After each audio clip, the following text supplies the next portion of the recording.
দর্শক জানিয়ে দিচ্ছি এক নজরে দৈনিক পত্রিকার শিরোনামগুলো। শুরুতেই আমাদের হাতে আছে দৈনিক সমকাল। তাদের শিরোনামে দেখতে পাচ্ছি জনপ্রশাসন সংস্কারের 208 সুপারিশের মধ্যে বাস্তবায়ন 3টি। এছাড়া রয়েছে গণভোট ও জুলাই সনদ নিয়ে বিতর্ক। আরেকটি শিরোনাম ঘোষণা দিয়েও আলু কেনেনি সরকার।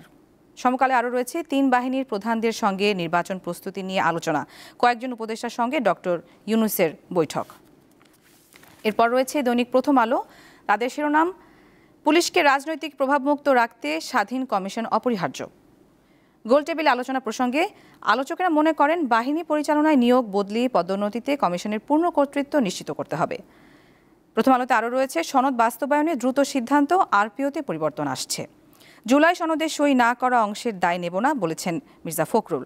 এছাড়া রয়েছে বৃষ্টির পানি ঢুকে এসি বিকল হয়, মেট্রো ব্যবস্থায় 45 সমস্যা। উত্তরা থেকে মতিঝিল পথ কর্মকর্তারা বলছেন এসব কারণে বড় দুর্ঘটনার আশঙ্কা নেই, তবে চলাচলে বিঘ্ন, মেরামত করা সহ নানা সমস্যা হতে পারে। দর্শক, এরপরে আমাদের কাছে আছে দৈনিক যুগান্তর। তাদের শিরোনাম আড়ালে সমঝোতার চেষ্টা, গণভোট ও জুলাই সনদ বাস্তবায়নের জটিলতা।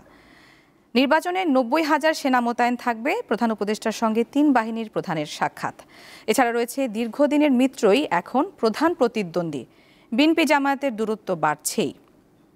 এছাড়া রয়েছে জামায়াত মিথ্যা বলে জনগণকে বিভ্রান্ত করছে, মুক্তিযোদ্ধা দলের সমাবেশে মির্জা ফখরুলের এমন মন্তব্য ছিল। একটি দলের অযৌক্তিক দাবির প্রতি নতি স্বীকার জানিয়েছেন তাহের, আরপিও সংশোধনের প্রসঙ্গে। এরপরে আছে দৈনিক কালের কণ্ঠ। তাদের শিরোনাম আলোচনা বিতর্কে সনদের আদেশ জারির এখতিয়ার। এছাড়া রয়েছে সেরা ডাক্তাররাও কর ফাঁকিতে চ্যাম্পিয়ন, কর ফাঁকিবাজদের বিরুদ্ধে কঠোর ব্যবস্থা নেবে এনবিআর। এখানে একটি সংক্ষিপ্ত পরিসংখ্যান রয়েছে যার শিরোনাম কর ফাঁকিতে শীর্ষ ডাক্তাররা। দৈনিক ইত্তেফাকের শিরোনামে রয়েছে বেওয়ারিশ লাশের সারি দীর্ঘ হচ্ছে, হত্যার প্রমাণ লুকাতে লাশ ফেলা হচ্ছে নদীতে, রাজধানীতে 1 বছরে 570টি বেওয়ারিশ লাশ দাফন। সেন্ট মার্টিন প্রসঙ্গে রয়েছে ভ্রমণের দ্বার খুলেছে সেন্ট মার্টিন, তবে যেতে পারেনি পর্যটকরা। দিনে গিয়ে দিনে ফেরার শর্তে আগ্রহ কম থাকায় ছাড়েনি জাহাজ। এছাড়া রয়েছে ভোলায় বিএনপি বিজেপি সংঘর্ষ, পুলিশ সাংবাদিক সহ 50 জন আহত। আরেকটি শিরোনাম নির্বাচনে নিশ্ছিদ্র নিরাপত্তা নিশ্চিতে 3 বাহিনীর প্রধানদের নির্দেশনা। দর্শক, দেখে নিলাম আজকের দৈনিক পত্রিকার শিরোনামগুলো।